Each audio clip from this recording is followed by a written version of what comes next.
음, 우리는 인생을 살아가면서 출생과 죽음 사이의 그림을 그리며 살아갑니다.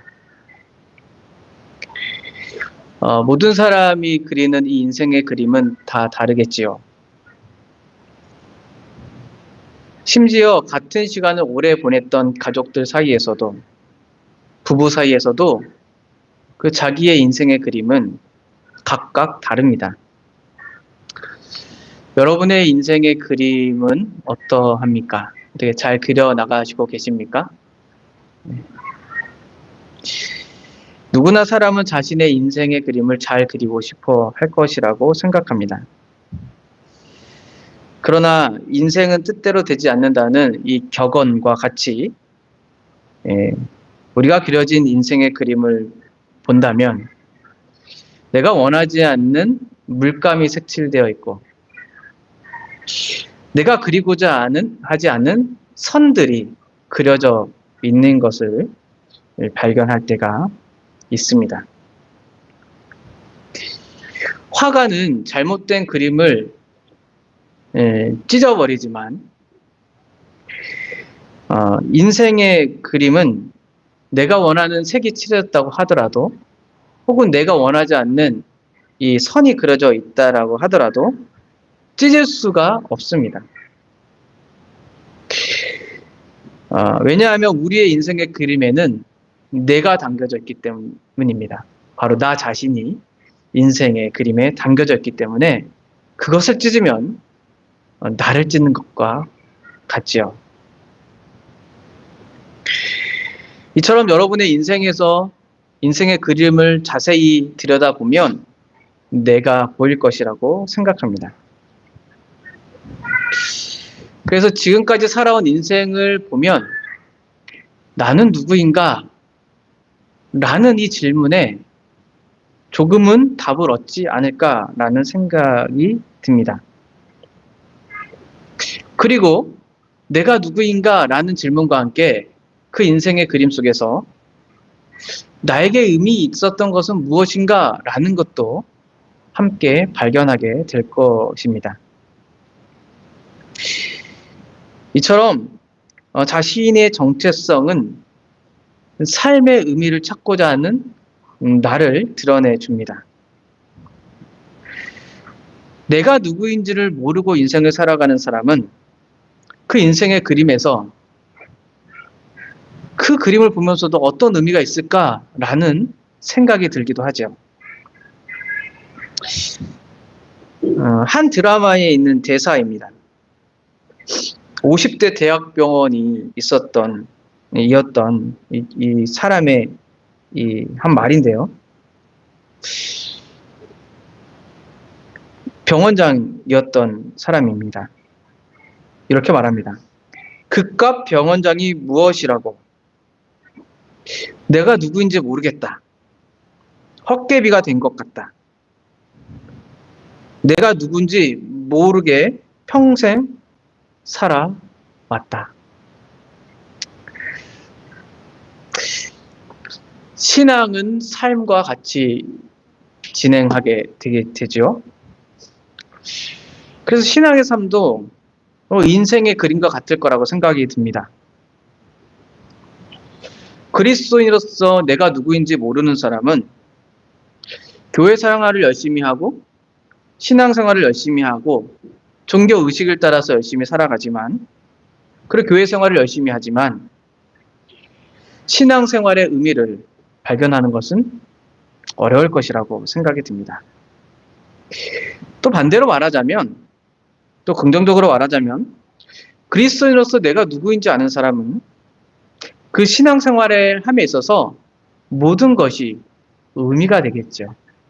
나에게 삶의 의미가 될 것입니다.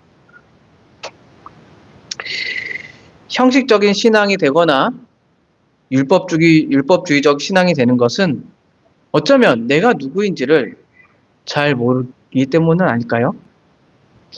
그래서 그리스도인으로서 내가 누구인지를 안다라는 것은 어쩌면 참된 복음을 가지고 나의 인생을 잘 살아가게끔 하는 것 같습니다.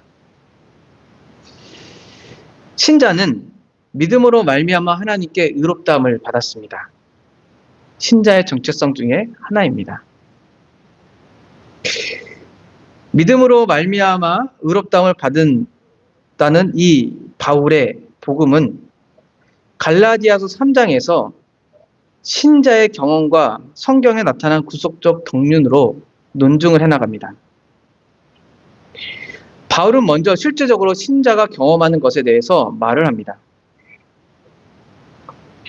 우리가 성령을 받은 것은 율법의 행위가 아니라 믿음으로 말미암은 것입니다. 아브라함의 자손되어 약속의 유업을 받는 것은 율법의 행위가 아니라 믿음으로 말미암는 것입니다. 그리스도께서는 우리를 위하여 저주를 받아 율법의 저주에서 우리를 속량하셨습니다. 그러니 우리는 모두 다 그리스도 안에서 성령의 약속을 받는 것을 경험합니다. 모든 신자들이 경험하는 내용이죠. 이어서 바울은 구약 성경에 나타난 구속의 경륜을 통하여서 율법의 행위가 아니라 믿음으로 말미암아 유업을 받았다는 것을 논증해 갑니다. 3장 15절부터 나오는 내용이죠. 사람끼리 맺은 사람 간에 맺은 언약도 임의로 폐기하거나 변경할 수 없듯이 하나님과 맺은 언약은 더더욱 그러합니다. 아브라함과 맺은 하나님의 언약을 율법이 폐기하거나 변경할 수 없습니다. 그렇다고 율법과 약속이 반대되는 것은 아닙니다. 구약 성경에서 죄 아래 있는 사람에게 생명을 줄 수 없는 율법은 죄에 갇힌 사람들로 하여금 그리스도께 소망을 두게 하였습니다. 믿음이 오기 전에 죄 아래 있던 사람은 율법의 초등교사 아래 있었지만 믿음이 온 이후로는 율법의 초등교사 아래 있지 않습니다. 그래서 구속의 경륜 가운데 나타난 하나님의 뜻이 믿음으로 말미암아 우리에게 주어진다라는 것을 바울은 논증했죠. 이제 바울은 오늘 본문에서 율법의 행위가 아니라 믿음으로 말미암아 율법의 초등교사 가운데 있지 않은, 즉 율법 아래 있지 않은 신자의 정체성을 분명하게 드러냅니다. 우리가 익히 아는 내용입니다. 그리스도 안에 있는 모든 신자는 하나님의 자녀가 되었습니다. 그리스도 안에 있는 모든 신자는 믿음으로 말미암아 누구든지 그리스도의 옷을 입습니다. 그러니 그리스도 안에 있는 신자들은 서로 차별이 없습니다. 모두 하나입니다. 그래서 바울은 3장의 모든 내용들을 정리하는 말로 끝맺히고 있습니다. 그리스도께 속한 신자는 아브라함의 자손으로서 하나님의 약속대로 유업을 받은 자입니다. 그것이 오늘 본문의 내용이죠.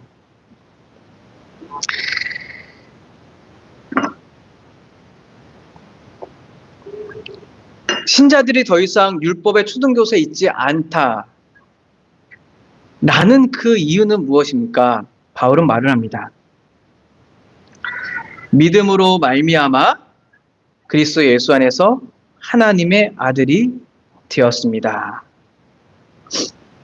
어떻게 하나님의 아들이 되었다고 바울이 말을 하고 있습니까? 율법의 행위가 아니라 믿음으로 말미암아 그리스도 안에서 하나님의 아들이 되었습니다. 그리스도 안에 있다라는 것은 그리스도와 연합했다라고 이해하시면 됩니다. 믿음으로 말미암아 하나님의 아들이 된 자들은 그리스도와 연합하여 그리스도 안에 있는 자들입니다. 이와 같은 바울의 주장은 당시 유대인들에게 매우 충격적인 주장이었습니다.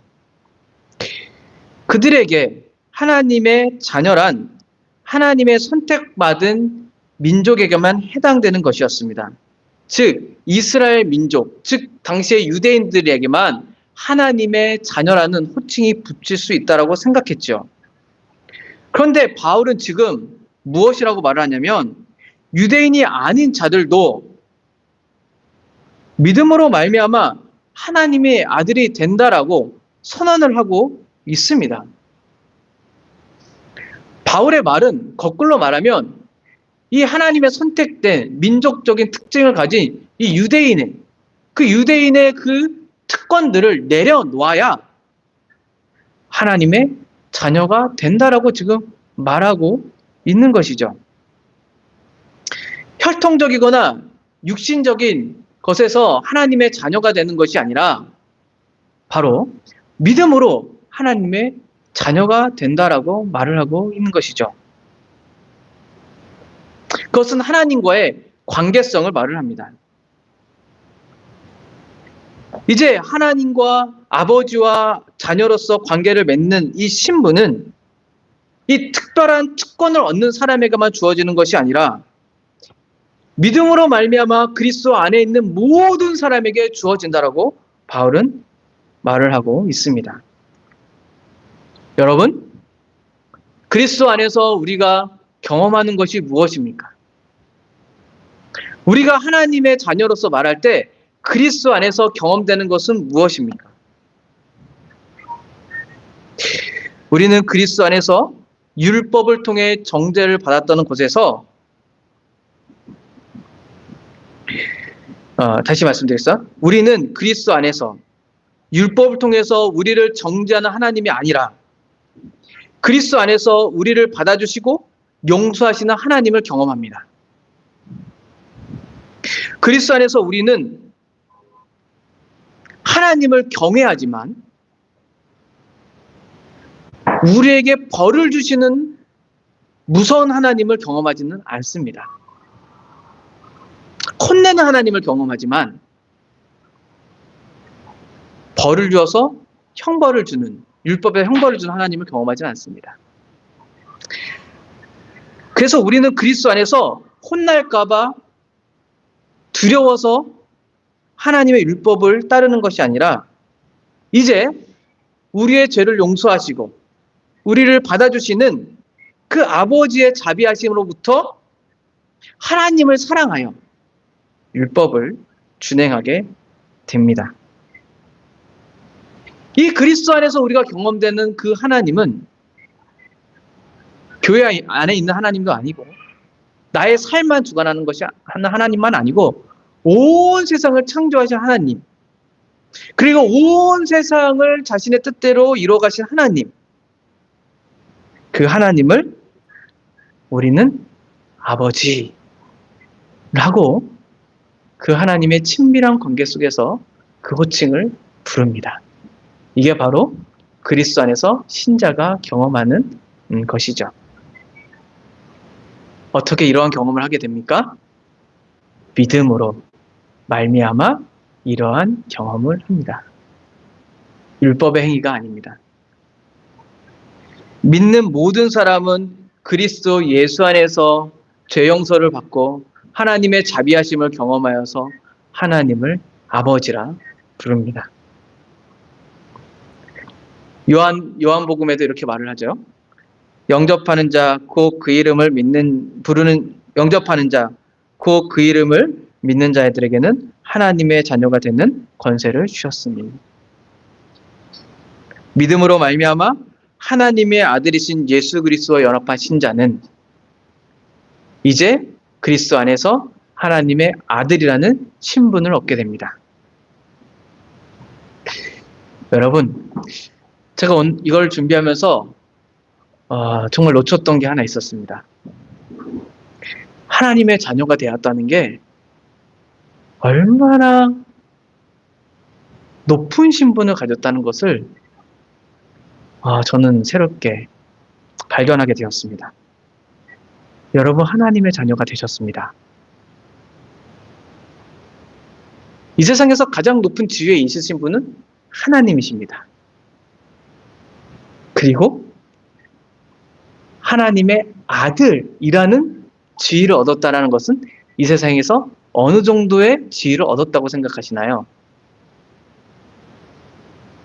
가만히 묵상해 보시면 우리가 하나님의 아들이 되었다는 지위가 얼마나 높고 존귀하고 귀한지를 알 수 있습니다. 단순히 너는 구원받았다라는 것이 아니라 가장 높으신 하나님의 아들이 되었다는 겁니다. 세자라는 게 있죠. 세자. 우리나라를 보면. 그 옛날에 왕 사극을 보면 세자에게 함부로 하지 못하는 이유는 무엇인가요? 그 어린 아이들에게. 왕과 같은 권력이 그에게 주어져 있기 때문 아니겠어요? 그만큼 지위가 높다라는 거죠. 왕의 아들은. 하물며 그럴 텐데 신의 아들, 하나님의 아들이란 지위가 나에게 주어졌다라고 생각해 보십시오.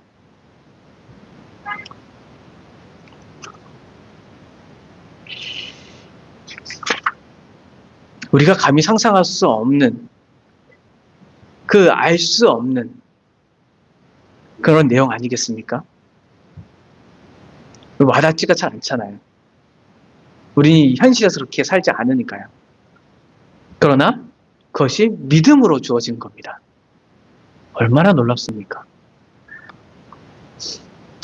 이렇게 설명해 보겠습니다. 집안의 종이 아무리 열심히 일을 해도 그 사람은 종일 뿐이지 아들이 되지 못합니다. 아버지의 많은 것들, 부와 권세와 능력을 아무리 종이 성실히 일을 하고 열심히 한다고 해도 그 사람은 여전히 종입니다. 그러나 아들은 아들입니다.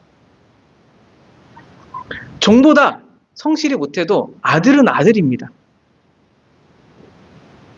아버지가 가진 모든 것들은 아들에게 줍니다.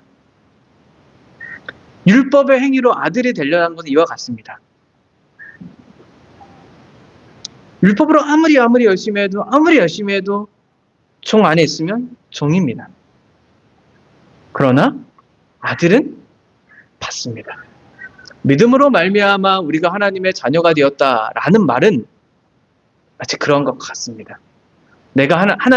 우리가 믿음으로 그리스도를 받아준 것 같지만 실제로는 하나님께서 우리를 믿음으로 말미암아 그의 자녀로 받아주신 것이죠.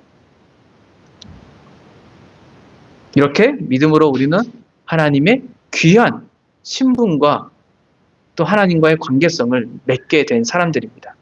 이것이 그리스도인의 정체성입니다. 나는 믿음으로 말미암아 하나님의 자녀가 되었습니다. 그리고 바울은 이어서 말을 합니다. 보시죠. 27절에 첫 단어가 누구든지입니다. 누구든지. 그리스도와 합하기 위하여 세례를 받는 자는 그리스도로 옷 입었습니다. 누구든지. 어떤 특정한 사람이 아니라 누구든지 가능합니다. 이 구절에서 우리가 조심해야 될 것은 이 세례 의식을 통하여서 그리스도와 연합을 바울은 말하고 있지 않다라는 겁니다. 바울은 앞에서 갈라디아 우리를 쭉 봤으니까 할례 의식이나 이 종교적인 의식으로 하나님과 관계성을 맺는다라고 말하고 있지 않습니다. 하나님 앞에 의롭다라고 여기고 있지 않습니다. 이러한 맥락 속에서 본다면 마치 할례를 세례로 대체하여서 그 종교적인 의식으로 우리가 그리스도와 함께 되어서 하나님과 관계를 맺는다라는 말은 이 바울에 있는 갈라디아 맥락과는 맞지 않잖아요. 그러니까 우리는 세례 의식을 통하여서 그리스도와 연합됐다라고 이해하지 않습니다. 여기서 바울이 계속적으로 말을 하고 싶은 것은 율법에 대한 것이 아니라 믿음의 증표요, 믿음의 표시로서 세례를 말을 하고 있습니다. 다시 말한다면 믿음은 누가 주나요? 성령이 주죠. 갈라디아서 3장 1절에서 바울은 이런 말을 했죠. 우리가 성령을 어떻게 받느냐? 믿음으로 받습니다. 그럼 이 세례는 이 성령으로 주어진 세례다라고도 이해할 수 있습니다. 갈라디아 3장 14절에도 바울이 이와 같은 말을 26절에도 이렇게 말을 3장 14절 이렇게 말합니다. 그리스도 예수 안에서 하나님의 복이 이방인에게 미치게 하고 우리로 하여금 믿음으로 말미암아 성령의 약속을 받게 되었느니라. 믿음으로 성령의 약속을 받았다. 우리가 그리스도와 연합하는 것은 믿음이고 그것은 성령의 역사입니다. 그러니 고린도전서 12장 13절의 말을 이해했을 때 우리는 잘 이해할 수 있습니다. 우리가 유대인이나 헬라인이나 종이나 자유인이나 다 한 성령으로 세례를 받아 한 몸이 되었다. 믿음을 가진 사람은 성령으로 세례를 받아서 그리스도와 한 몸을 이룬 사람입니다. 그리스도와 연합했다라는 거죠. 그리스도 안에 들어갔다는 말이에요. 바울은 이 세례받음을 그리스도의 옷 입음과 관련시켜 연결시키고 있습니다. 옷을 입었다라는 표현은 그리스 로마 시대 사회 속에서 당시에 어린 시절의 옷을 벗고 성인으로서 새 옷을 입는다라는 표현입니다. 이제 초등교사, 율법의 초등교사 아래서 율법의 옛 방식, 이 미성숙한 방식을 벗고 믿음으로 말미암아 그리스도 안에서 새 방식을 가지고 살아간다라는 거예요. 믿음이 오기 전과 믿음이 온 후가 다르잖아요. 율법 아래에서 율법의 통제 가운데 하나님께 인정받고자 하는 그 옛 사람의 삶의 방식에서 벗어나 이제 믿음으로 말미암아 나는 하나님의 아들이기 때문에 신자로서 살아가는 새로운 방식으로 살아가는 겁니다.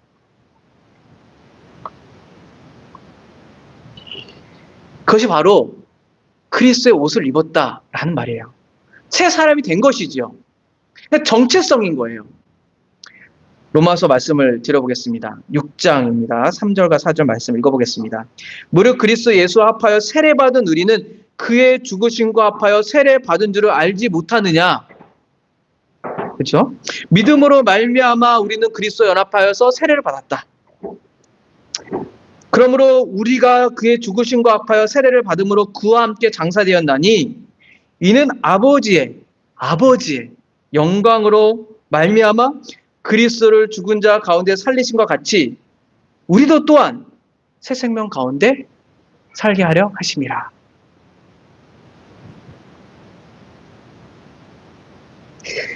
이렇게 믿음으로 말미암아 세례받은 자는 그리스도와 함께 죽고 그리스도와 함께 살아갑니다. 믿음으로 말미암아 세례받은 자는 옛사람이 죽고 이제 새 사람으로 살아갑니다. 새 사람이 된 거예요. 그리스도에서 입었으니까 새 사람이 된 거예요. 율법의 방식을 살아가는 것이 아니라 이제 새 방식으로 살아가는 사람인 거예요. 정체성입니다.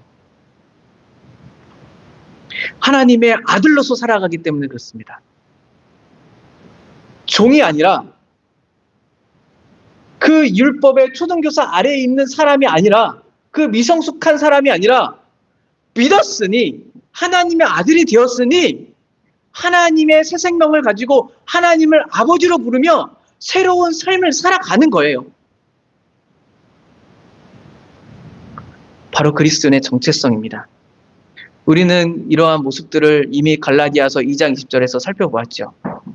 내가 그리스도와 함께 십자가에 못 박혔나니 그런즉 이제는 내가 사는 것이 아니요 오직 내 안에 그리스도께서 사시는 것이다. 이제 내가 사는 것은 내가 육체 가운데 사는 것은 나를 사랑하사 나를 위하여 자기를 버리신 하나님의 아들을 믿는 믿음 안에서 사는 것이라. 그 하나님의 아들을 믿음으로 나는 하나님의 아들로서 살아가는 겁니다. 그리스도와 함께 새로운 방식으로. 얼마나 놀랐습니까?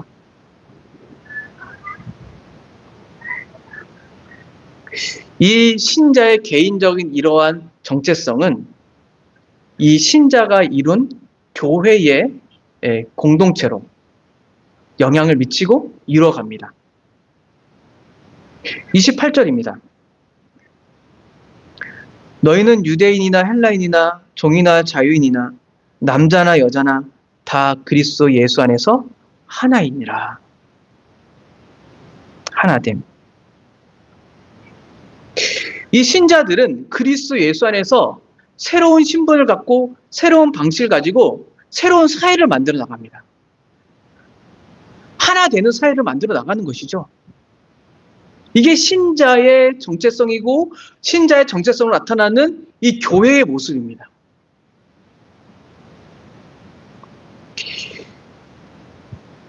유대인이나 헬라인이나 차별이 없습니다.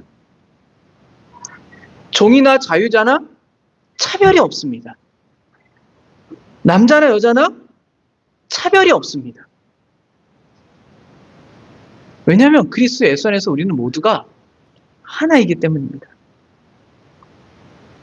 그리스도 예수 안에서 인종적인 차별도 없고 계급적인 차별도 없고 성적 차별도 없습니다. 조심해야 될 것은 인종적 차별이 없고 계급적 차별이 없고 성적 차별이 없다는 것이 질서를 무너뜨리고 새로운 질서를 만든다라고 생각해서는 안 됩니다. 하나님의 창조 질서 가운데 다양한 인종이 있고 다양한 신분과 계급이 있으며 두 가지의 성이 존재합니다. 정확히 말을 해야죠. 사회에 여러 가지 변화가 있었고 역사 가운데 여러 가지 일들이 있었지만 이 사회의 질서는 변하지 않았습니다. 그리스도인은 사회혁명가가 아닙니다. 바울도 당시의 사회의 질서를 개선시키지 않았습니다. 바울은 도리어 자기가 맡은 바의 일들을 다 성실하도록 권면했죠. 바울은 노예 폐지 운동을 하지 않았습니다. 종이 주인을 섬기라고 했죠. 남자와 여자의 역할도 간과하지 않았습니다. 남자는 남자대로, 여자는 여자대로 역할들을 강조해서 말을 했습니다.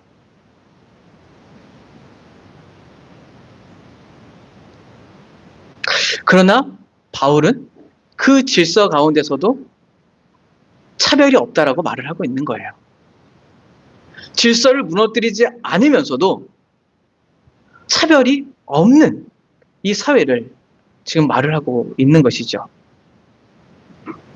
우리는 이 지점에서 이 갈라디아서 2장 중간에 있었던 이 바울이 이 게바 베드로를 책망했었던 일들을 기억하면 좋을 것 같습니다. 복음으로 말미암아 구원을 받고 하나님의 자녀가 된 모든 사람들에게 차별이 없는데 베드로가 이방인과 식사하다가 중단되었다는 것은 무엇을 둔 거예요? 차별을 둔 거잖아요. 그러니까 복음에 따라서 바르게 행하지 않음이 되는 것이죠. 복음은 유대인이나 헬라인이나 차별이 없고 종이나 자유인이나 차별이 없고 남자나 여자나 차별이 없는데 베드로가 차별을 두었으니 이 새로운 신분의 모습들을 잘 드러내지 못하니 책망을 한 것이죠.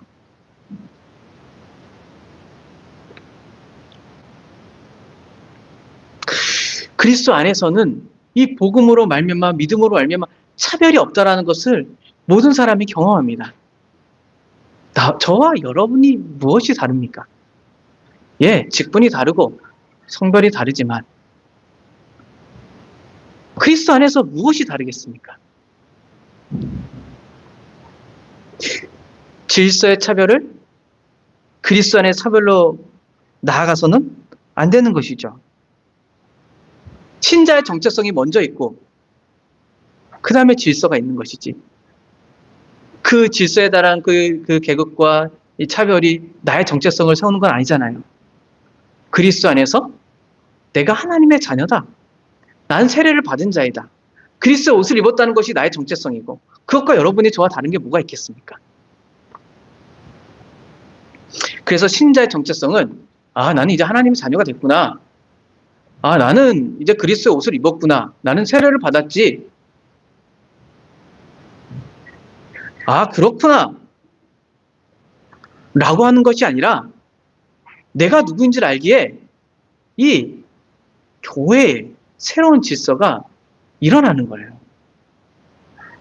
피상적이지 않지요. 여러분, 내가 누군지를 아는 게 피상적이지 않잖아요.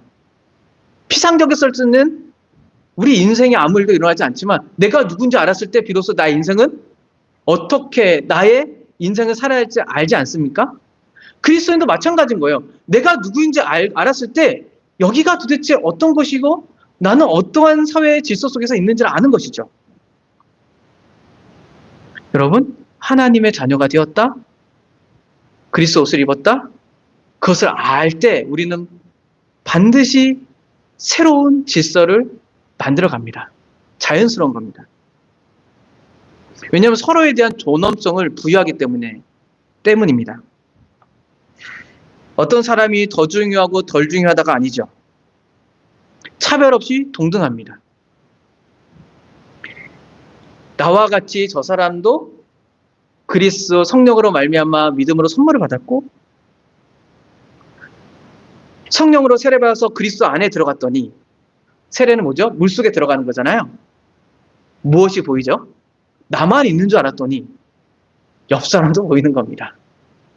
저 성도도 보이고 저 권사님도 보이고 집사님도 보이고 나만 구원받은 거 나만 특권 받았다고 생각했는데 저 사람도 나와 같은 특권이 있네. 뭐지? 차별이 없구나. 동등하구나. 나만 하나님께 큰 은혜를 받은 줄 알았더니 저 사람도 하나님의 은혜를 받았네.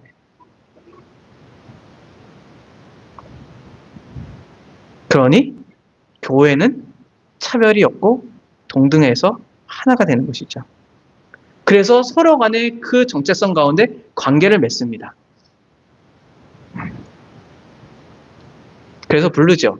그리스도 안에 있는 사람은 나의 형제요 자매입니다.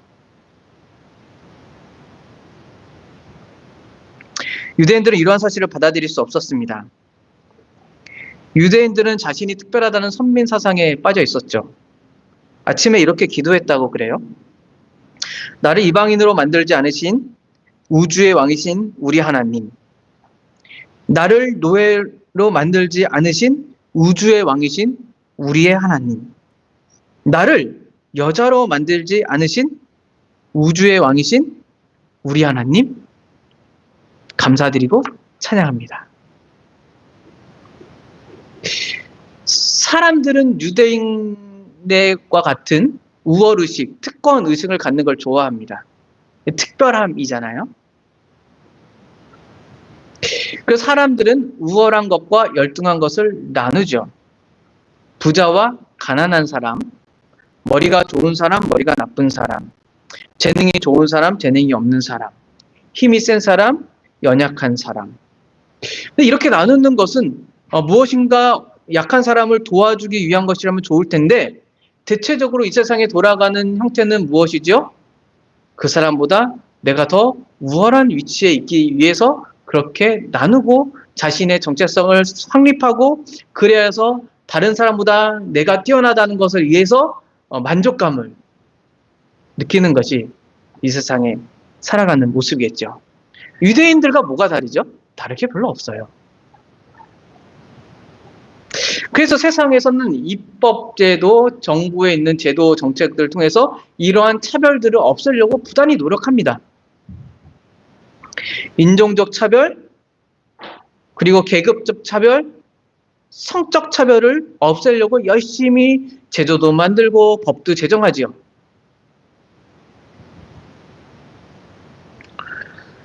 그리스도인에 대해서 노예 제도가 없어졌지만 여러분 노예 제도가 없어졌습니까? 직장을 다니면 우리 알잖아요. 네.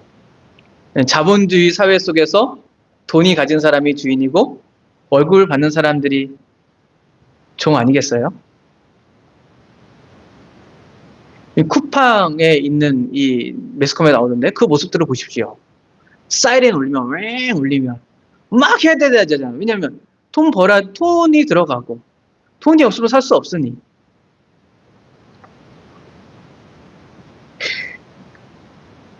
차별금지법, 소위 성소수자라고도 하는데, 근데 남자와 여자 이 질서까지도 무너뜨려서 더 혼란한 사회를 만들어 버리는.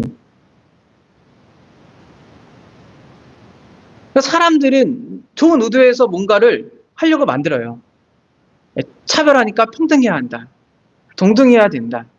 좀 더 좋은 사회가 돼야 된다. 그런데 안 없어지잖아요. 없어지지 않잖아요. 우리 경험하지 않습니까?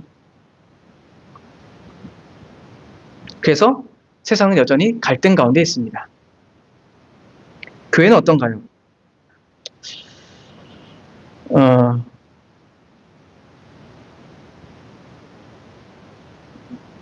교회 다닌 사람들은 거의 모든 교회가 같은 말을 합니다. 우리가 하나 됩시다. 이 말을 거의 모든 교회가 합니다. 제가 다녔던 모든 교회는 그 말을 합니다. 어떻게 하나 될 수 있을까요? 한 목소리로 찬송을 부르거나 부르면 하나가 될 수 있을까요? 아니면 우리가 교회의 규율을 잘 세우고 그 법들을 잘 지키면 하나가 될 수 있을까요? 아니면 우리가 가끔 헌신 예배 때 보니까 유니폼을 맞춰서 옷도 같이 입지요? 한 유니폼을 입으면 하나가 될 수 있을까요? 아니면 우리는 그리스도 안에서 하나입니다 라는 구호를 외치면 하나가 될 수 있을까요? 여러분도 잘 알다시피 이런 모든 것들이 교회를 하나로 만드는 것은 아닙니다.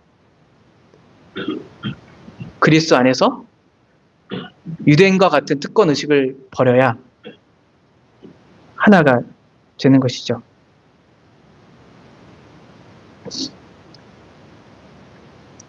특권 의식은 그럼 어떻게 버릴 수 있을까요? 그리스도 예수 안에 우리가 들어갈 때를 생각해 보시면 특권 의식을 버릴 수 있습니다. 우리 모두는 죄 때문에 율법 아래 있었던 사람입니다. 모두가 같지요. 거기 어떤 특권도 주어진 사람이 없습니다. 율법 아래서 우리의 죄는 드러났고 우리의 죄는 점점 더 증가되었습니다.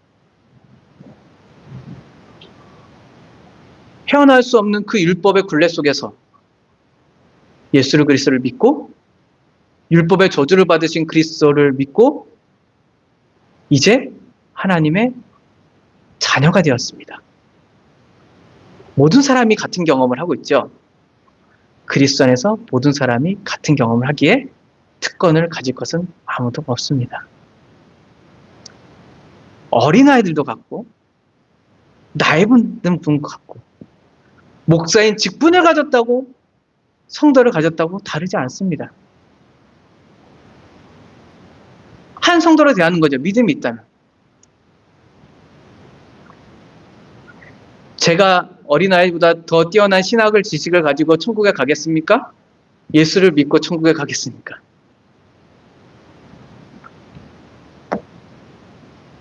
이것이 바로 우리가 교회에서 교제하는 성도가 교제하는 근거입니다. 그러므로 이제부터는 너희는 외인도 아니요 나그네도 아니요 오직 성도들과 동일한 시민이요 하나님의 가족들이라. 에베소서 2장 19절의 말씀입니다.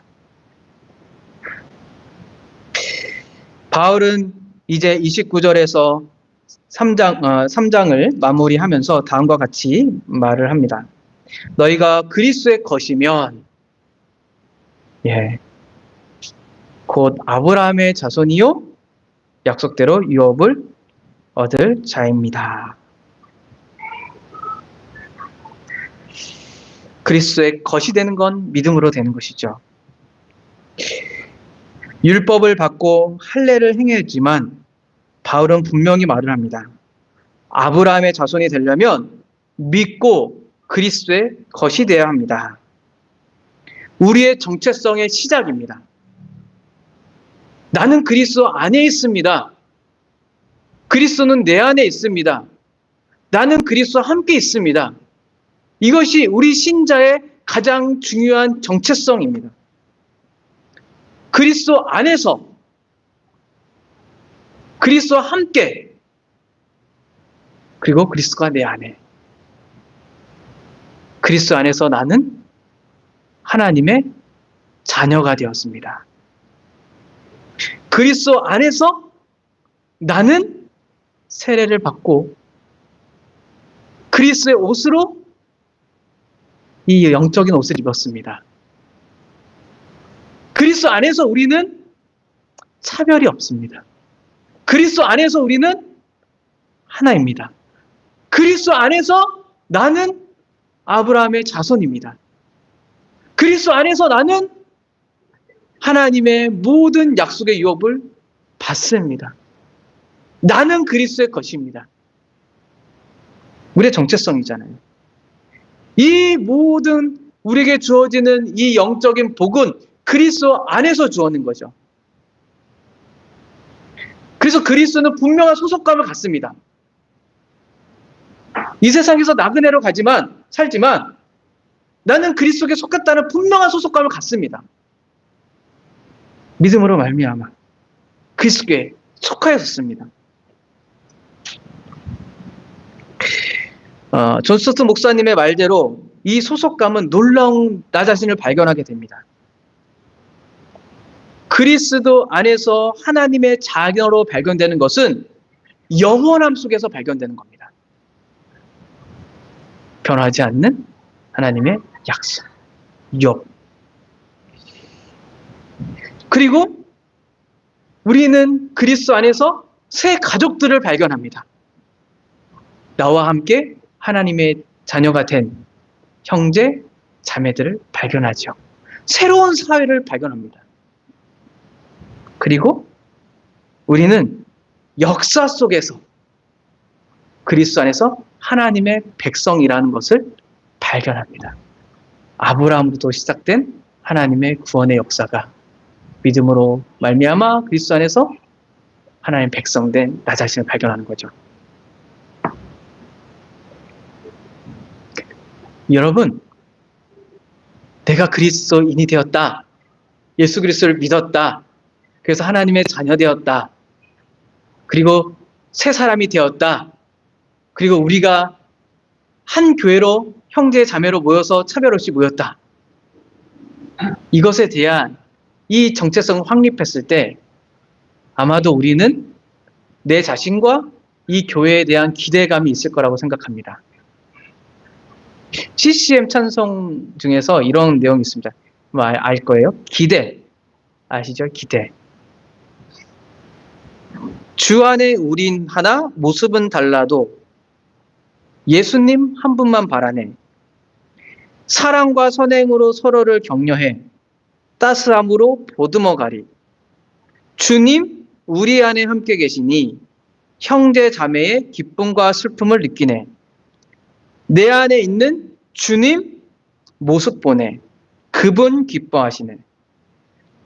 주님 우리를 통해 계획하신 일, 부족한 입술로 찬양하게 하신 일. 주님 우리를 통해 계획하신 일, 너를 통해 하실 일 기대해. 우리를 통해 하실 일 기대해. 여러분, 나 자신과 이 교회에 대한 기대감이 있으십니까? 그렇다면 왜 있습니까? 그 기대감은 어디서 옵니까?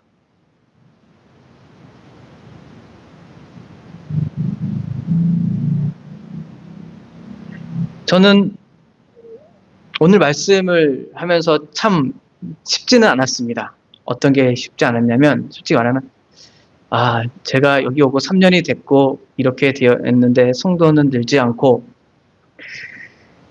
여전히 제자리에 있는데, 기대가 있다라는 말을 어떻게 해야 될까? 그래도 하기로 결정한 것은 하나님의 말씀에서 내가 하나님의 자녀가 되었고 내가 새 사람이 되었고 그리스도 안에서 새로운 질서를 하나님께서 이루어 가신다고 하셨으니 말씀이 기대하게 한다. 그리고 이것을 믿자 라고 생각했습니다.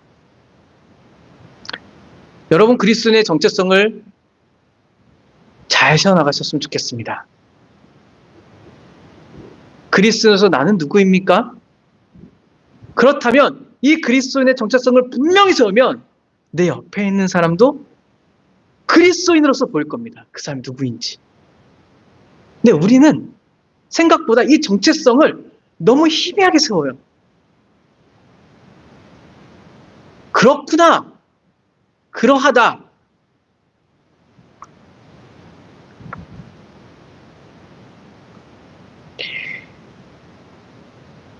하나님 나라의 모습이 어떻게 이루어집니까? 오늘 본문의 말씀에 따른다면 하나님 나라의 새로운 질서는 내가 그리스도인으로서 믿는 자로서 누구인지 아는 것으로부터 시작됩니다. 참된 복음은 그리고 참된 믿음은 나에게 새로운 정체성을 부여합니다. 그리스도인이 되었다는 것은 이전과 새로운 나의 아이덴티티, 정체성을 갖는다라는 말입니다.